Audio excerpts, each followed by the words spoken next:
We are recording. So, as you guys saw, you saw this past week my reveal of doing a 5 episode series. And speaking of which, let me move this laptop out of the way because I don't want that sound to get distracting on camera and whatnot. My laptop's pretty old, it's from my college days and whatnot. So, I'm basically using that to kind of cover the things I want to cover for the series and whatnot. So, in this episode, I'm going to be covering my CWA run basically. So it'll go over stuff from my debut 2014 as well as Final Judgment II, and then we'll stop there for the next episode. So there were a few things I want to bring up. So first off, I do want to thank the fans for my 9-year run as a wrestler. I know I've been back multiple times, which I will get into that, but whether you like me or whether you liked me or you hated me, whether you were a fan or not a fan, I appreciate it all. I know people look at me as being poo or overrated or thought I was one of the best. It don't matter to me. I've come to the realization after all these years, I'm very humble about it because I've never realized how far I would get doing this, and it's amazing to see where I've come up until now. So again, mixed opinions, positive, negative opinions aside or whatnot. Again, if this video reaches out to any of the PGW fans and they see this, I do want to thank them again. Also, again, I do want to thank Steven for allowing me this opportunity to join the Federation and be a part of our 10-year history, even though I wasn't part of, I think, 8 or 9 of it, those years or whatnot. I'm very appreciative, whether it was the good, the bad, the ugly. Anything that I mention is all my thoughts from back in the day. It doesn't pretty much resemble how I feel about it now, for the most part. So I just want to point that out or whatnot. So like anything that I say is how I felt back in the day or whatnot. So it's not how I feel now for most of the things I'm going to talk about. But here we go.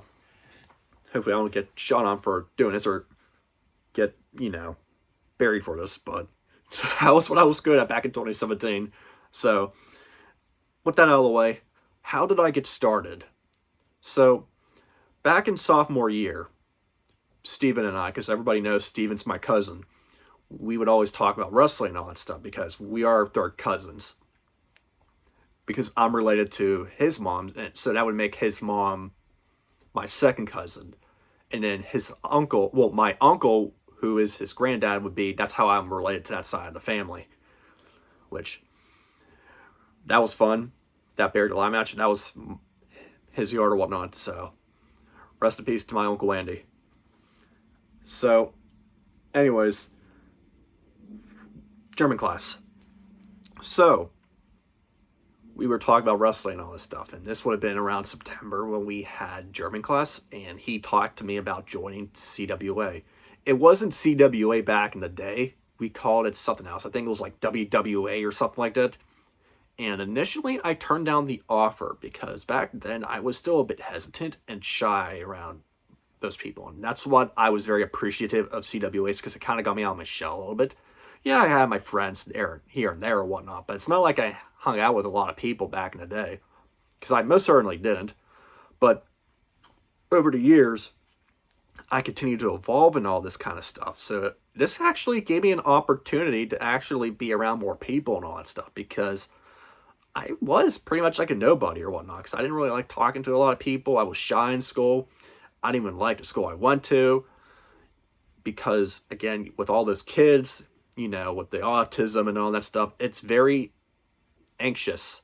Like, I had so much social anxiety and all that stuff. And it was weird because after graduating, I talked to more people. I hung out with more people and all that stuff. So it's very weird how everything turned out. So that's where it all started, but we kept talking about it, and then I finally gave in around December or something like that, and I told him I would join, or something like that, and then I brought up the idea of George. For those who don't know George, he's my childhood friend. I've known him literally since he was a baby, and he went through a terrible tragedy of his own, which I'll get to mine when we get to it, but he lost his dad back in 2014 in December that year. His dad ended up ODing, which he did reveal that back in the day, which I won't go into detail specifically of George's family's history because I want to respect his privacy when it comes to that. But that happened, and George was very much in a very dark place, and there was a lot of things that happened when he joined, which I came to the realization, which I never expected. Like, it really bothered me or whatnot, which kind of was kind of the start of some of the issues when I first joined CWA. And again, I don't fault George at all for that because I went through that myself when everything happened the way it did. So that's that. So that's how George came along. And then George ended up debuting the same time that I did. Now, my original debut was on January, I believe it was 22nd or 23rd of January of 2015. We did a tag team match back when it was, I believe, Bryce and Greg. And I think Brandon was involved at the time. And I attacked Raven. When I debuted at Missionary 3, that was our second attempt. Because the first one didn't work out. Because back in the day, you know, obviously, if we record at night, we would not post it. Because it was too dark or whatnot. Because you couldn't get much lighting in the back of the property or whatnot. Now, later on back in PGW, you would obviously use flashlights and all these odds and ends or crazy stuff like the Halloween Rumble and do all these fun matches or whatnot. But back in the day, we didn't really do that because we didn't like the idea of wrestling at night where you can't see the action going on. So that was canned, and then Missionary 3 happened. So I ended up attacking Billy, which looking back at it now made zero sense. I know Steven and I talked about this almost all the time. So it's like, why would I attack Billy when Billy was pretty much beaten for most of the match? It didn't really make much sense. But at the end, what happened was we formed the Atonement, or the Brotherhood of Atonement. So it consisted of me, George, Steven, I believe, and I believe Abby at the time. I can't remember if there was anybody else. So that's what happened. And the original idea was for Missionary 4, how George faced Austin. The original plan was for me to have my debut match against Billy at Missionary 4. That's where the story was going, and ultimately, I believe I was booked to win that match. But it took it, you know, a whole 180 or whatnot because Billy ended up getting hurt. I think it was back related. I honestly do not remember what happened, but supposedly. So he was out of the equation. So back in the day, we didn't do any, side matches much. We only did shows because I don't know the mindset because, again, it was different back in the day. And we did, I believe, instead Ryan. I think Ryan came along at Missionary 4, and there was an idea, which I don't remember when I learned of this. The idea was to boot me at Missionary 4 in my first match for Ryan, which I had a lot of disdain because I thought it was one of the dumbest ideas I ever heard back in the day.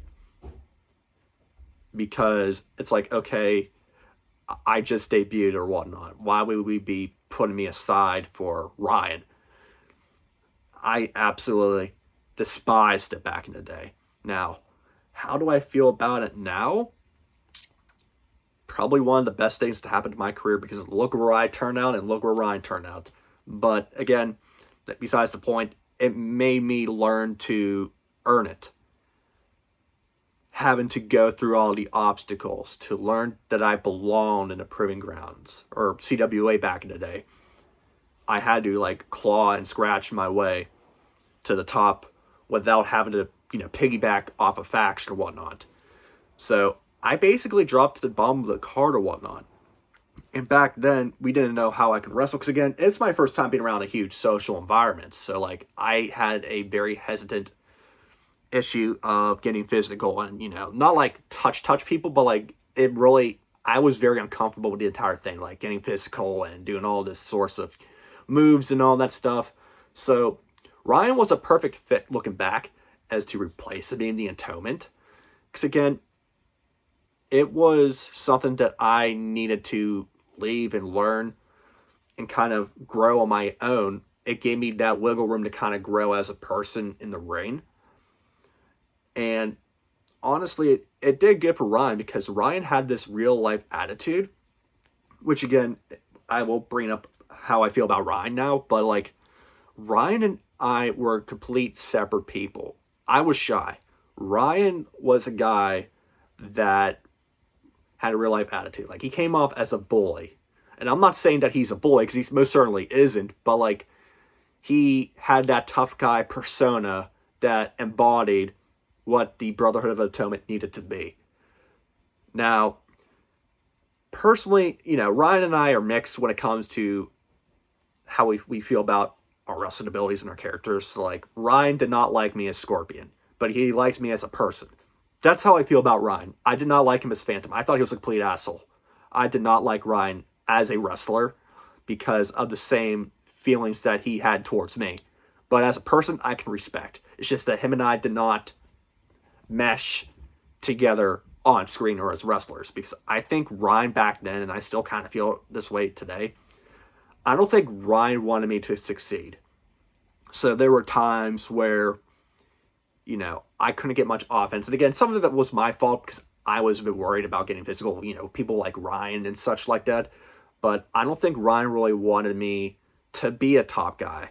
So I think I was kind of one of those victims where he wanted to try to hold down to a certain degree, because I know it happened with like Daniel at times, Carter Woods at times, and I think Shane back in the day too, until I started booking him in the hardcore title division. There was also a moment that I didn't like back in Missionary 12 where he got involved with me physically, which wasn't part of the script. I didn't appreciate that at all, which I'll get to all that in this later on.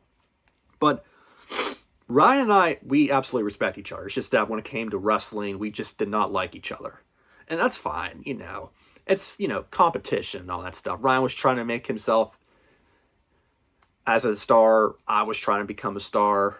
But ultimately, again, we look at it 10 years later, Ryan only lasted like a year and a half, 2 years, and I lasted 9 years. So it's a win-win situation for me, but at the same time, And again, that's just how I feel about Ryan. But overall, the debut, again, like I said, it made no sense. So we ultimately took a route where I felt most comfortable, and I did the feud with Steven. Now, I initially pitched the idea of the Royal title. Now, I think Brandon won the belt at one point, so I ended up winning it in my second match after the Ryan one. And ultimately, we used the Royal title for me and Steven's feud to kind of piggyback off of what was supposed to be my feud with Billy. And ultimately, we had some good matches. Ultimately, we did the 5 match, which might be one of the weakest matches we've had. But then we had Missionary 6, which back in the day, it was a hell of a match. Now, if you look back at it now, compared to where we're at now, it's nowhere even close to a 5-star match. So, like, that's what we did. And then the house spot, which everybody replicated after that. That was so much fun. But then we had a falling out. Well, kind of my fault, but I had a falling out with J-Web after Missionary 6. And what happened was,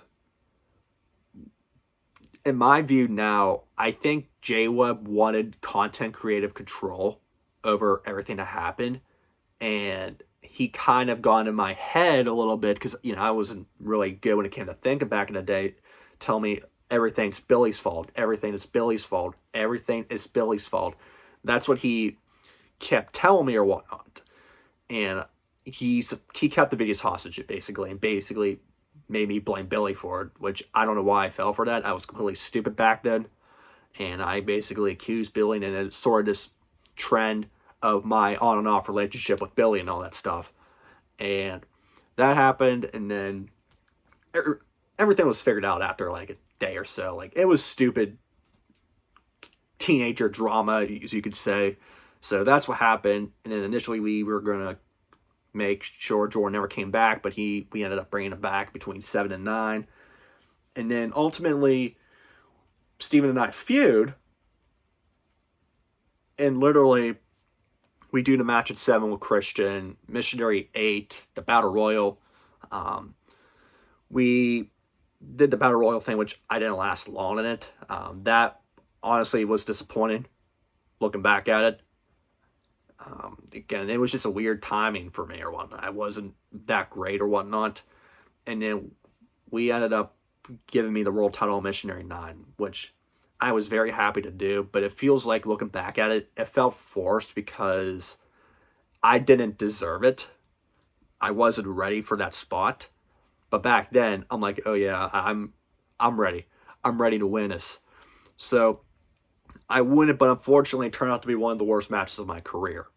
And one of the things that happened during the match was we did the lumberjack match in the first stage. And there was a spot where I believe Steven threw me out of the ring. And all of a sudden, my head kind of ricochets off of Ryan and then Austin. So I think what happened, I can't remember what happened. I think, because again, my mind or my memory is a little, and it's not like I got concussed because I most certainly didn't, but it pretty much made me woozy for the majority of the match, pretty much. And my head, I think, bounced off of Ryan's knee and then I smacked into Austin's stomach or something.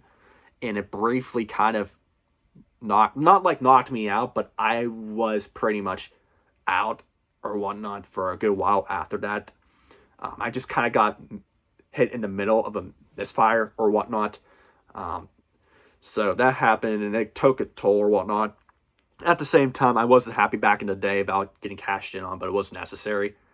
And then also, we did a thing where the plan was for me and Steven to main event Missionary 9, but Billy back in the day kept pushing because back in the day, Billy was a stooge. He was, but he wasn't the only stooge that we had. Like, I was a stooge, Chris was a stooge, Malik was a stooge, George was a stooge. We were all stooges.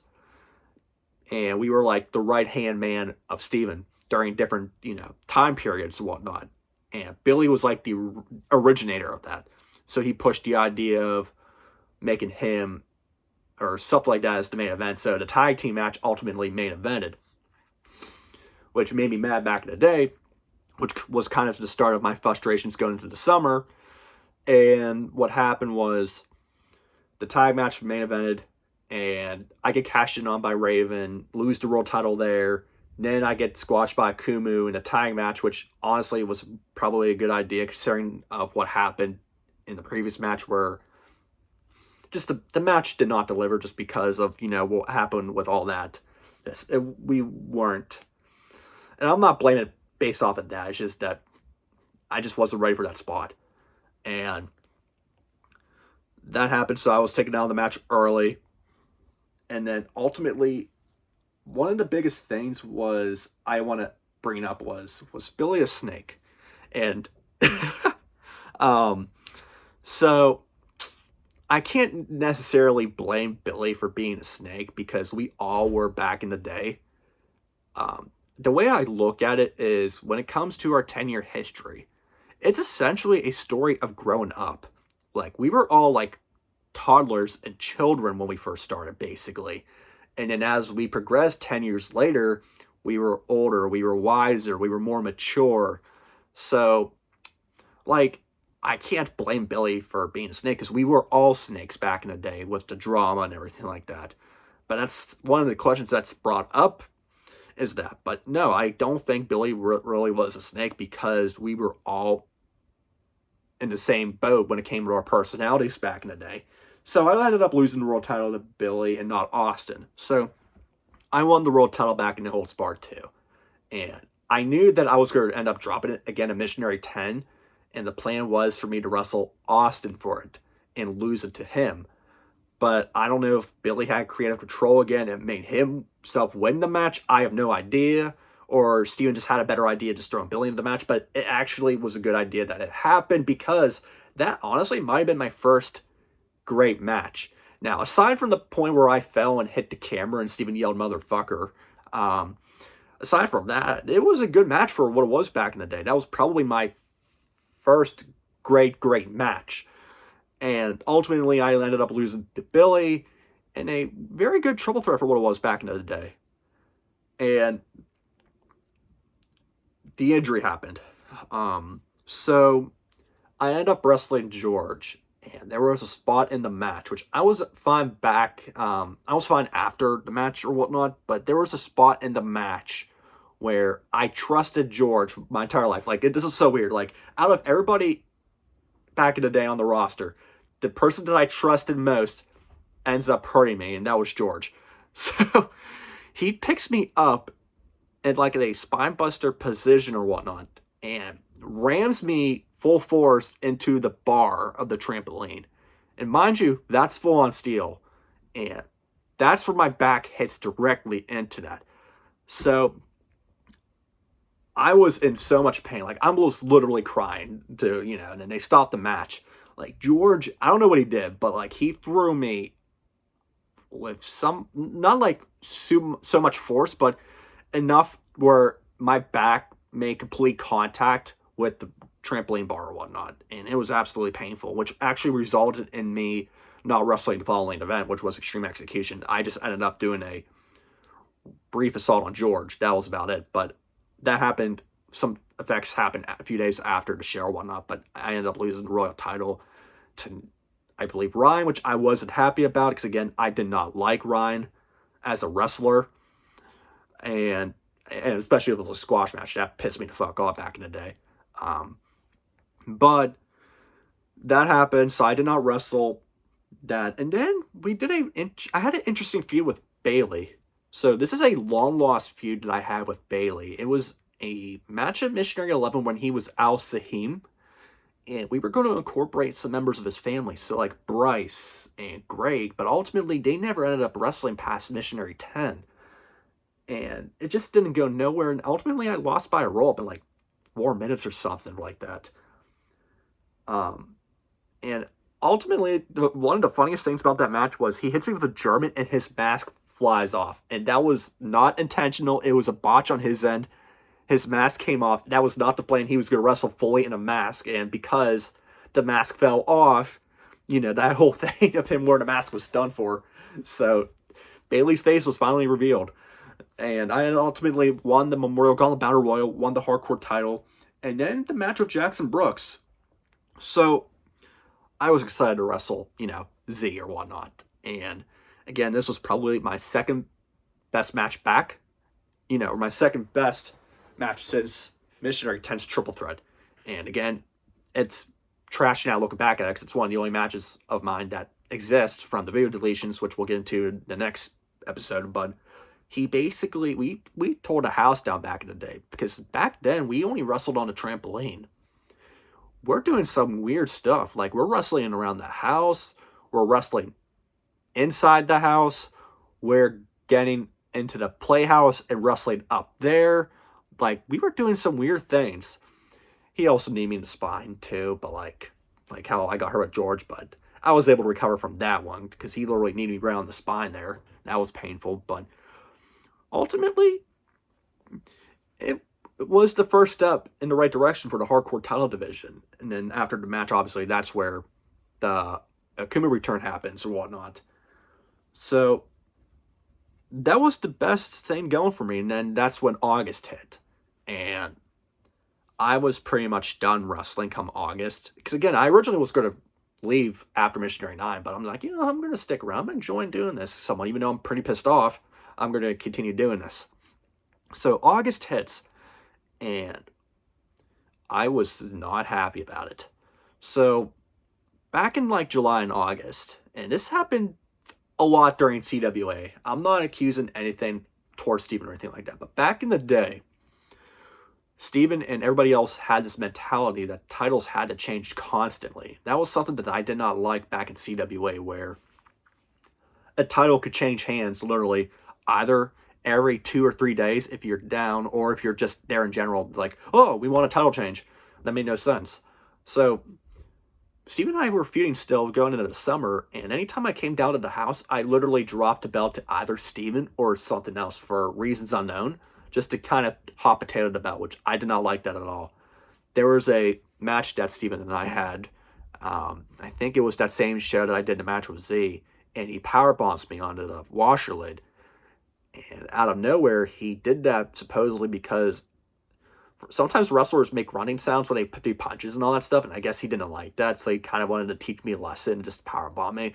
So I kind of took it back on myself, and I don't even think he remembers me doing this, but after I threw him through the table, I kind of threw my foot on top of his head and kind of rubbed it as like it was like a rug or whatnot.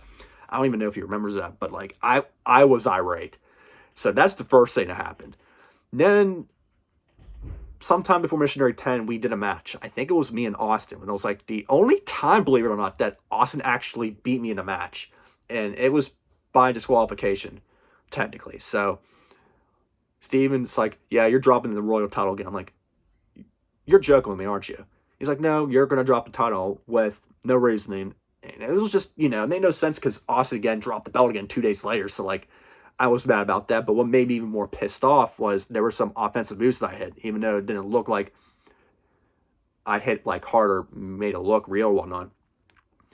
It wasn't really effective. So like, if I threw like a fake punch or maybe like a basic move that didn't look like it hurt, Steven will like no-sold it, which made me even more irate. So there was a part of the match where the match doesn't exist anymore, but Austin taps out Steven with the Brock lock. And literally after I think, because it was on camera, I think that was like one of the only times you can really see me shooting on camera, is after that it's over, like I literally was throwing weapons, like on camera, and I basically just bolted. Like I was pissed. So I like we argued, I walked out, because again, selling is one of the key things of wrestling. But back in the day, if you don't do something good enough when it comes to a move, people are going to no-sell it. So that's kind of where a lot of the things happened. And then on top of that, that was that incident. So I basically quit, even though I came back around Missionary 12. But then even that, besides the constant title wins, just losing a day, I was getting pissed off with Ryan. Again, there was a moment in Missionary 12 where he just throws me on the ground for no reason. Like, I was getting tired of Ryan. Because again, I told you, like, I looked at him as a bully, as a wrestler. Like, I didn't appreciate it at all. I think it was one of those things where I think Ryan did not like me and kind of wanted to hold me down or whatnot. And again, I know Steven and I kind of disagree with that, but I was getting tired of this Ryan shit when it came to, making me look like I'm down here and then him up there, he was a better wrestler back then, but like, don't try to do that. Like that's fucked up in my view. And then, but Missionary 12 also, that was the same shit. Well, after the match, that's what he did. But like, besides that, like I had the worst match of my career against Mysterion. Again, there were still frustrations from that week about the whole selling issues and all that. But for some reason, after Missionary 12, I got my pushback. I don't know if it was just a little punishment from Missionary 12 or what it was, but I got my pushback. And a lot of people talk about if I was pushed for being Steven's cousin. Because that's like the main thing is like, oh, did he win the Royal title in the second match because he was Steven's cousin? Did he win all these Royal titles and get these missionary main events because he's Steven's cousin? That's not that's not for me to answer. That's something for Steven to answer. And he probably would say yes and no. Because again, back then, yeah. But like as we got more into my career, it would be a no. So that's always something that people ask. But in my opinion, I just don't really have an answer for if I was pushed for being Steven's cousin. But I can see people's viewpoints on that. So Missionary 13 was when I did the manager stuff. I've always wanted a manager. And I've always wanted to be a heel. And I wanted Abby as my manager and whatnot. And Steven said back in the day, no, because she's my manager. And then for some reason, I don't know what it was, he liked the idea of my character and the direction I was going in, and he threw Abby with me. And then ultimately she started no-showing, and we shifted to Brooke, who everybody knows as Nova. And again, why did I push so hard for our manager? And well, obviously it's because I'm a heel. I wanted to be a heel. And again, I'm a smaller guy. And, obviously with me being a smaller guy and these guys being bigger than me and all that stuff, I'm sure a lot of people did not want to lose to me for being like under them in terms of size and all that stuff. So I like the idea of being a heel. We did not have that back in the day, and literally I can use a manager to win these matches. And that's kind of what I did in some aspects throughout the rest of my career, whether it was, Brooke or Emma, stuff like that. So that was kind of one of the reasons why I wanted a manager, even that brief, which made no sense, having Heather as a manager for a one time thing, like, that was a stupid idea on my end. But it was doing good, but then Missionary 14 came around, and I've realized that I needed some time off. My back in the day was kind of getting to me a little bit. This was kind of the first step of my back issues that went on for 9 or 10 years. So I took a little bit of time off for about a month to kind of rest my lower back a little bit. And honestly, it was good. But again, when it came to my push, I was the first man to pin George the Butcher, and then ultimately to walk away for about a month. I ended up losing to Christian in a squash. And then I ended up returning at Final Judgment I, where I win the hardcore title, end up having another classic with Jackson Brooks. More revolutionary than the first one, and it's a shame that the match is no longer around. And that's kind of when I noticed that people are starting to talk about it in school and all that stuff. But I know a lot of people, they see different matches, but I always saw people eavesdropping behind my back about that match, which I'll get into that in a second. And yeah, I thought Jackson Brooks and I tore the house down back in the day, and it was one of those matches where I could use Brooke to help me win the match, because ultimately, the only reason why I won the match against Jackson Brooks was because of Nova helping me win. Otherwise, storyline, Jackson Brooks would have destroyed my ass. So, after the match with Jackson Brooks, I end up going on to a feud with Daniel Block, and give me 1 second, my dog's being a bitch. So, literally, I do a feud with Daniel. He's a new guy who just came in. And I was one of the only guys who thought he had a lot of potential. And we decided, well, let's do a feud with me and Daniel first thing I come back. Because a lot of people did not like Daniel when he first came in. Because he was cocky and all that stuff. Thought he was like one of the best. But Steven and I knew he had a future in front of him. So let's do this match or whatnot. And our first match ultimately didn't go as planned. My initial idea, I don't know what it was, but my initial idea was doing an angle with his girlfriend at the time. I remember back in the day, and it's not really talked about much, but I remember back when she wanted to be involved for some reason, and I pitched to her this weird idea where I would bring her up on camera and talk about her in the promos. And there was a disturbing ending originally planned for this match to put me more over as a heel, where I would, I believe, choke slam her or something like that. I can't remember the exact plan, but that was going to be how I would have won the match against Daniel. And ultimately, I had a stupid idea in the match, which basically destroyed the entirety of the match. So, the first 10, 15 minutes, okay match. And then the last 10 minutes drag and drag and drag, ultimately just for me to roll down a hill in a garbage can or whatnot. And that's what literally destroyed that match. And that's one of the reasons why that match is not looked upon, is because of that spot. And that's where the alignment formed. So it was a Ryan group. But again, Ryan did not like me. He did not want me in the group, but Steven threw me in it anyways. So that's what happened. And then ultimately, I won Money in the Bank at Missionary 17. Because again, I kind of knew I was going to leave after Final Judgment II and retire, which I'll get to that in a little bit. So I end up winning Money in the Bank. Austin almost breaks my ankle with the board. I'm literally down on camera. So I win Money in the Bank. That's how I was going to win the world title. And then ultimately, I become the first undisputed champion in a match with Christian. And again, a match where Big Rig or Christian should have won or could have won the match. He lost because, again, what I told you, I wanted a manager to use as a way for me to win these matches. That's how I won the match as a heel. So I win the United States title for the first time and the only time in my career, believe it or not.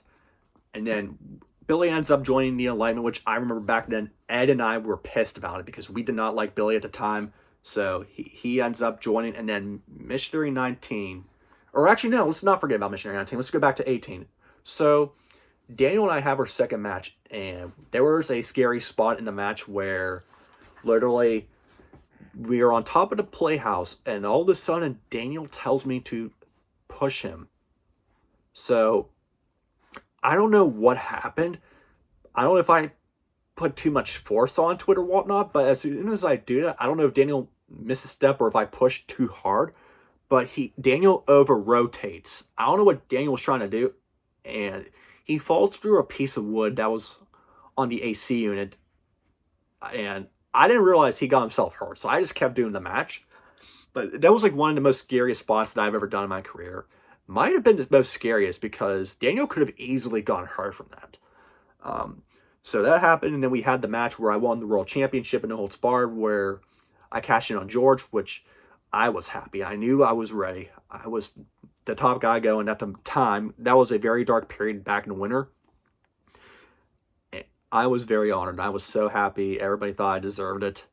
Like, it was a long time coming, and I felt like that was my true moment as the guy. Not when I won a Missionary 9, or not the time I won a No Holds Barred 2, but to win my third World Championship, it felt like it was my first time winning it. It was special for me. It truly was. So we do the match at 9, and Daniel and I blew the house down in one of the worst shows of all time. And it's a shame that that show is looked upon because of drama that happened and a few odds and ends. And Daniel and I pull off a hell of a match. I wish it still existed because it might have been our best match minus the Final Judgment match. Again, when it comes to these matches with Daniel, I can't thank him enough. I can't thank Daniel enough for that. So, now we get to the retirement. So, I, after Missionary 19, decide, or say on camera, I am leaving. I'm going to retire as the World Heavyweight Champion. Give me 1 second. So I was going to retire as World Heavyweight Champion. Not actually, but that was where the story was going, where I want to leave with this belt and take it with me. So I abruptly turned face, in my opinion. I know Steven and I kind of don't see it that way, but I kind of forced myself to turn face for some reason. And I do the match with Austin again, or Diablo, Fallout, a match with Beers to get a 20, which was mid. Steven wanted to outdo the match that Nathan and Daniel had, so he had this ridiculous idea of involving fire and thumbtacks, and that might have been the first time the thumbtacks were ever used on camera. I could be wrong on that. So I think Steven was trying so hard to outdo that match with all these weapons where it just didn't work. But it turned out to be an average match regardless. There was a spot where I get F5'd onto a table, and the original idea was for me to do a suicide dive through a table.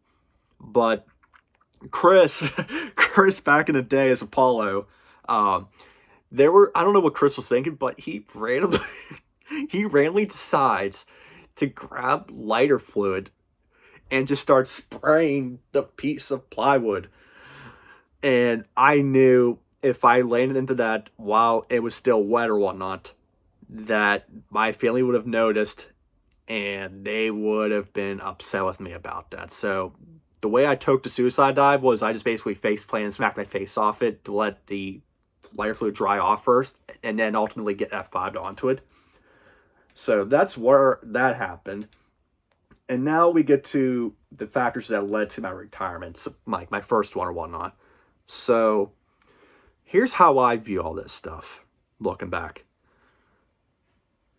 Here are the factors, and I have these listed. First off, it was my ego. So when it came to my ego, I felt as if there was nothing left for me to do after being world champion. So I felt like at the time I couldn't go any higher than that. It's like I didn't want to win the world title and then immediately go to the mid card and win like the Intercontinental title or whatnot. Like, I feel like I did everything I could back in the day. Also, the other reason was my family. This would have been a 9-year story with my family where they would get sick and tired of me wrestling and getting hurt and doing all these stupid things with, weapons and all that stuff. My family never liked me doing this, first off. They never liked it. And There was just a lot of pressure, especially with my dad. God bless his soul. And they just kept pushing and pushing. They're like, you need to stop doing this. And like, they would never shut up to me about it. So I told them I would stop. And then the job was the third thing. I knew I was going to look for a part-time job. And I just kind of knew it might have gotten away with the wrestling. So I kind of took that approach, which ultimately only lasted me like 2 or 3 months in the summer. And one of the other things, most importantly, was the school recognition.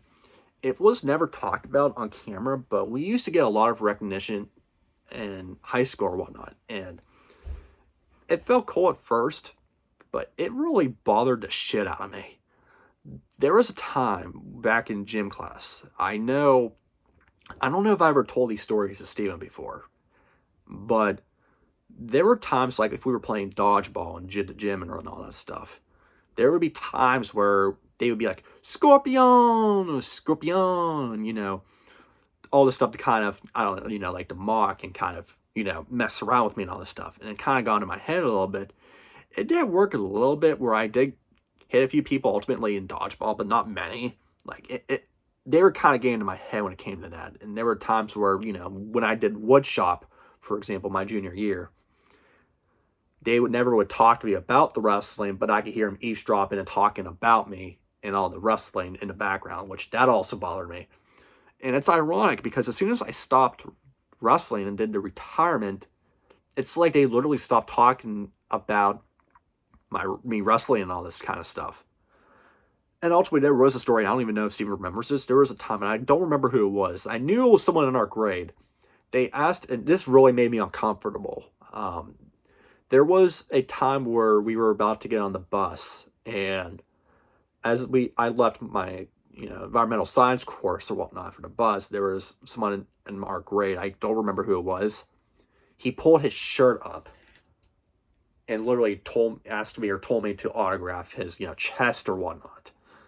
It made me very uncomfortable to do that. And there was also a time where there was a girl also in our grade that wanted to take a picture of all of us in a group, and the whole thing really bothered me, being recognized and all that stuff. So that was kind of one of the reasons why I did what I did and left or retired from CWA.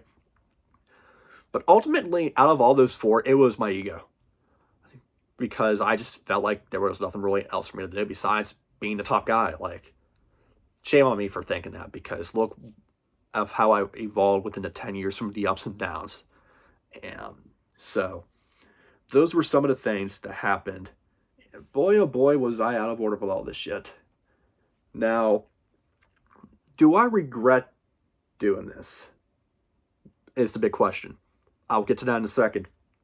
But Final Judgment II was where it was all going to end. My last match, we were trying so hard to do this, but my last match was going to be in the main event against Imperius, non-title, one-on-one. I was still going to drop the World Championship to Steven. But the question was, could we get David back? Now, ultimately, everybody knows about David, Imperius, and all his stories.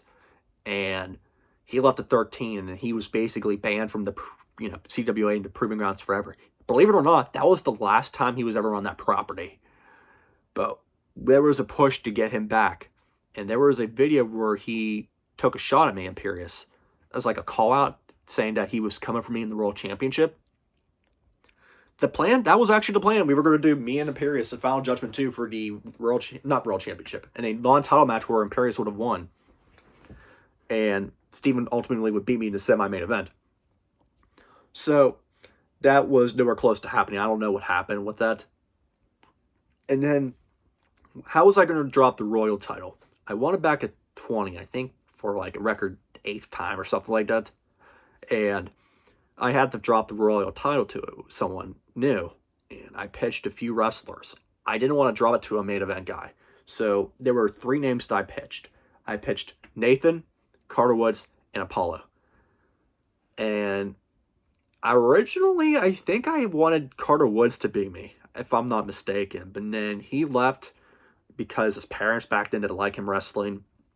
So I ended up choosing Nathan, because out of Nathan and Apollo, as a character and as a wrestler, Nathan was like a better wrestler, especially since he had that match with Daniel at Missionary 20. And you have that little enlightenment, story there too. I'm like, let's pull a Cena and Alberto Del Rio short match where you get a shock after like 5 minutes. So that was my thinking behind all that. And ultimately Nathan wins in a match that ended up being useless because he ended up losing the Royal title after a week because Steven, I don't think, thought he was ready for that spot. And then ultimately, Nathan ended up leaving a few days later from CWA up until 2018. So that whole match went to waste, but it was definitely worth it to do something like that in an upset. And then my best match of my CWA career was one-on-one with Daniel. This was not planned. The only reason why it happened was because Steven wanted me to lose to Daniel at least one time. One time. He wanted me to put over Daniel one time. Make him a star. And oh my God. It was, in my opinion, the best singles match that was produced in CWA or whatnot. The crowd reactions, man.